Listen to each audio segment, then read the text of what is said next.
कार्यक्रम शब्द चित्र सुन रहे सभी श्रोताओं को प्रवीण चौरे का नमस्कार। श्रोताओं, आज हमारे स्टूडियो में हमारे साथ उपस्थित है शहर के जाने माने कहानीकार दिनेश भट्ट जी। आज हम इनसे कुछ बातें करेंगे और लॉकडाउन के दौरान इन्होंने एक कहानी लिखी है, उस कहानी को भी आपको सुनवाएंगे। दिनेश जी, बहुत बहुत स्वागत है आकाशवाणी के स्टूडियो में आपका। धन्यवाद। दिनेश जी, सबसे पहले हम आपसे ये जानना चाहेंगे कि आपके लेखन की शुरुआत किस तरह हुई। मैं जब पढ़ता था तो मेरे बड़े भाई डॉक्टर परमानंद भट्ट वो व्यंग कवि थे और हमारे घर में साहित्यिक गोष्ठियाँ न्यूटन चिखली में दर्पण साहित्य संगम की होती थी। तो मैं उनमें बैठ कर के वो उनकी कविताएं सुनते रहता था और चाय पानी नाश्ता उन्हें कराता था। फिर बाद में जब कवि सम्मेलन होते थे तो उसमें जाकर के मैं सुनता था।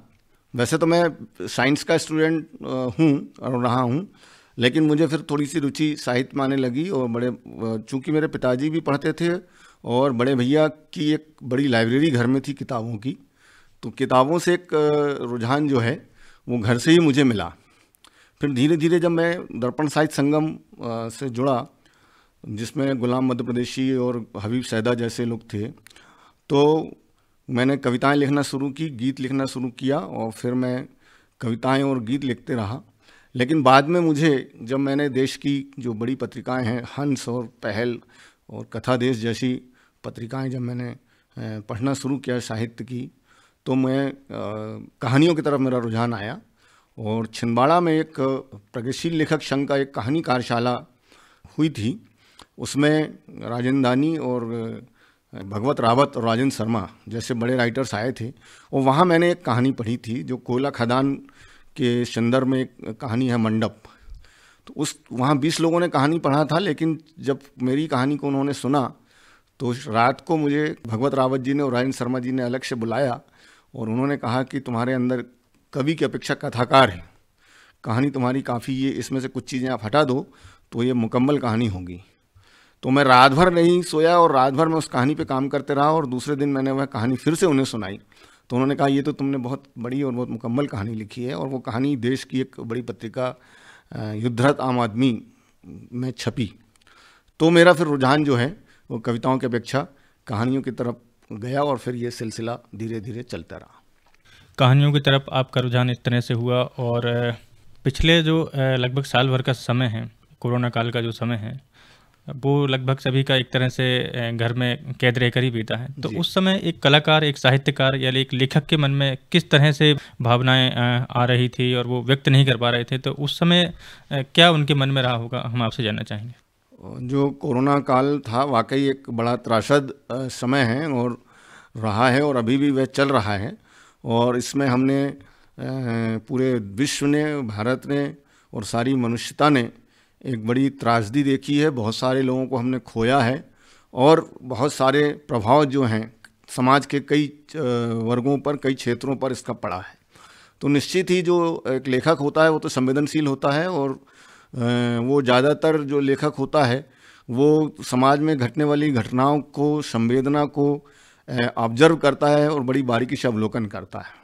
तो हमने भी उसको किया और जो दुख थे उसके, उन दुखों को हमने देखा है, वो सहा भी है और देखा भी है और बहुत नज़दीक से ऑब्जर्व किया है। और मुझे लगता है कि वो सारी चीज़ें जो हैं वो रचनात्मक रूप में सामने आएंगी। और ज़्यादातर ये होता है कि जब त्रासदी होती रहती है उस समय वह उतने अनुभव उतने परिपक्व नहीं होते, लेकिन त्रासदी के बाद जब उन स्मृतियों को या उन अनुभवों को, उन घटनाओं पे विचार किया जाता है तो ज़्यादा अच्छा लेखन होता है। तो मुझे लगता है कि अब जिस प्रकार और भी विश्व की कई त्रासदियों पर रचनाएं आई हैं, इस त्रासदी पर भी बड़ी ही गंभीर रचनाएं आएंगी। दिनेश जी, अब हम चाहेंगे कि लॉकडाउन में आपके द्वारा लिखी गई कहानी हमारे श्रोताओं को सुनाएं। कहानी लॉकडाउन में लड़की। लॉकडाउन का 20वां दिन था। धीरे धीरे सभी लड़कियां बिल्डिंग छोड़कर जा चुकी थीं। बिल्डिंग में कृष्णा ही अब अकेली बची थी। 3 मंजिला बिल्डिंग में कोई 20 कमरे होंगे, जिनमें ज़्यादातर कॉलेज पढ़ने वाली और प्रतियोगिता परीक्षाओं की कोचिंग करने वाली 10-15 लड़कियां रहती हैं। बिल्डिंग मालिक तो कहीं और रहता है, लेकिन उसने विजय पवार को यहाँ 2 कमरे दे रखा है, जिनमें वह पत्नी और बेटे के साथ रहता है। विजय बिल्डिंग की देखरेख करता है। लड़कियों पर शक्ति बनाए रखना और लड़कियों से किराया लेकर मालिक तक पहुंचाना भी उसका काम है। एवज में शायद उसका किराया माफ है। 2 दिन पहले फ़ोन कॉल पर माँ की जिद के चलते वह भी परिवार सहित गांव चला गया। जाते समय उसने कृष्णा से कहा था कि जिस संख्या में कोरोना वायरस के मरीज बढ़ रहे हैं, लॉकडाउन अगले 1 महीने और बढ़ सकता है। काम भी बंद है, इसलिए यहाँ रहने से कोई मतलब नहीं। गांव चले जाएंगे तो अपने लोगों के बीच रहेंगे। लॉकडाउन के चलते राशन और ज़रूरी सामान की किल्लत भी आने वाली है। विजय जब गांव जाने की अनुमति लेने एसडीएम कार्यालय गया था, तब उसने कृष्णा से कहा था कि तू भी हमारे साथ चल और यहाँ से निकल जा। कृष्णा नहीं मानी। उसे उम्मीद थी कि लॉकडाउन जल्दी ख़त्म हो जाएगा। वह यहाँ पीएससी की तैयारी कर रही थी। गांव में जाकर फंस जाएगी और फिर वापस नहीं आ पाएगी।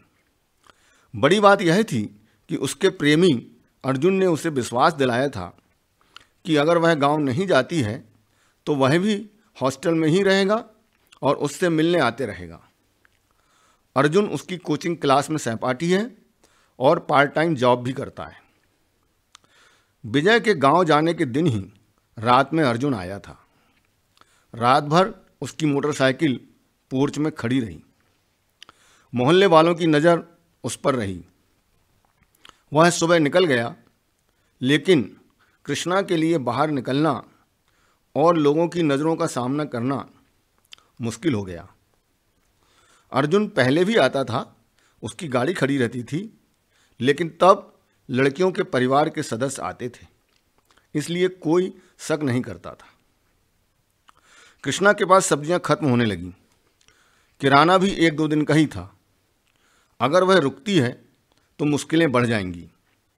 शहर में कोरोना संक्रमित मिलने लगे थे, इसलिए प्रशासन कठोर हो गया था। लॉकडाउन को कर्फ्यू में बदल दिया गया था। कृष्णा ने महसूस किया कि वह वाकई यहाँ फंस गई है।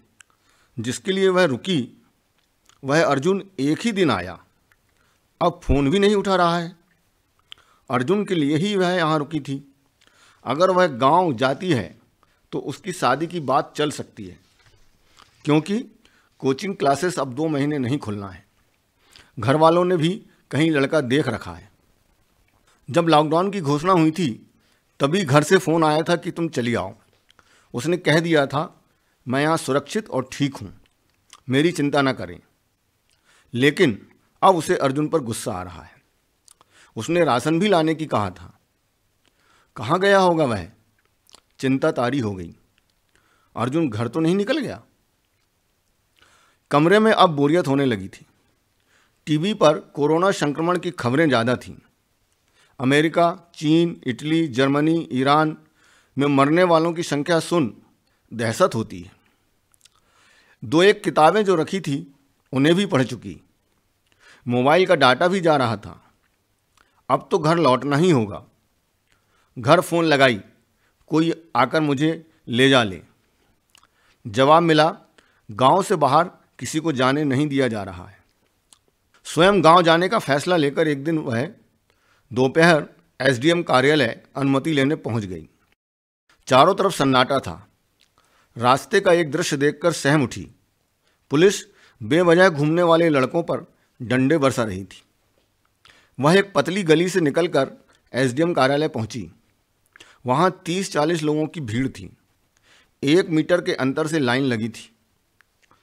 2 घंटे खड़े रहने के बाद भी अनुमति तो नहीं मिली, उल्टी घोषणा हो गई, संक्रमण बढ़ने के कारण कोई भी शहर से बाहर नहीं जाएगा, जो जहां है वहीं रुके। वह निराश होकर लौट आई। रोज रोज दाल और आलू की सब्जी खाकर उसके बुरे हाल थे। शाम को एक सब्जी वाले की आवाज़ आई। वह बाहर निकली। ठेले के आसपास पड़ोस के अंकलों को देख वह सब्जी लिए बिना लौट आई। उनकी नज़रों का जवाब देना उसके लिए मुश्किल था।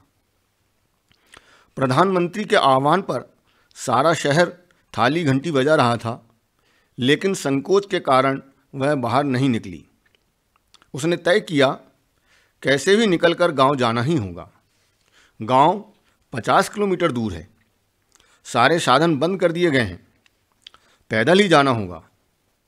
वह शहर के बाहर कैसे निकले? अगर निकलती हूँ तो पुलिस उसे शेल्टर हाउस में डाल देगी।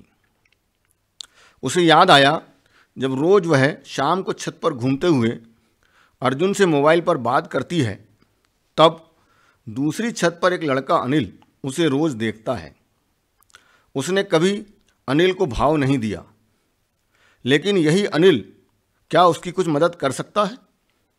ऐसा सोचकर वह छत पर गई। आज अनिल नहीं घूम रहा था। वह 2 घंटे घूमते रही, लड़का छत पर नहीं आया। उसे अर्जुन पर बहुत गुस्सा आ रहा था, जिससे उसने प्रेम किया, जिसके भरोसे वह रुकी, आज उसी की वजह से वह फंस गई है। दूसरा दिन उसने मुश्किल से काटा। अब सड़कें बिल्कुल सुनसान थी, कर्फ्यू सख्त कर दिया गया था। कर्कश सायरन के साथ पुलिस की गाड़ियां मोहल्ले में घूम रही थीं। शाम टहलने छत पर गई। 1 घंटे बाद अनिल दिख गया। उसने जल्दी से उसे हाय कहा। अनिल चौंक गया और नज़दीक आकर बोला, हाय। कृष्णा लड़कियों के सभी आकर्षक लटके झटकों के साथ 20 मिनट तक उससे मीठी मीठी बातें करती रही। जब अनिल उसकी अदाओं की गिरफ्त में आते दिखा तो उसने अपने बिल्डिंग में फंसे होने की गंभीर स्थिति बताते हुए उसे इस बात के लिए राजी कर लिया कि वह किसी तरह उसे शहर के बाहर उसके गांव जाने वाले रास्ते पर छोड़ दे। वह पैदल ही निकल जाएगी। कृष्णा ने अनिल को लालच दिया कि लॉकडाउन हटने के बाद जब वह लौटकर आएगी तो उसके साथ घूमने चलेगी। दूसरे दिन अनिल ने उसे कॉलोनी के बाहर पैदल बुलाया और अपनी स्कूटी में बैठाकर शॉर्टकट रास्ते से शहर के बाहर छोड़ दिया। कृष्णा ने थैंक्स कहा तो अनिल बोला, बस अपना वादा याद रखना। लगभग 20 किलोमीटर पैदल चल चुकी कृष्णा बुरी तरह थक चुकी थी। परेशानियों की सलवटें उसके कांत चेहरे पर झलक रही थी। अगले पड़ाव पर पुलिस वालों की नज़र उस पर पड़ गई।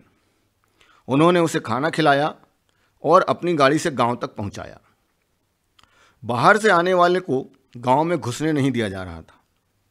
गांव के बाहर बने स्कूल में बड़े शहरों से लौटे मजदूरों को जांच के बाद 14 दिन के लिए क्वारंटाइन रखा गया था। कृष्णा को भी स्कूल में क्वारंटाइन कर दिया गया।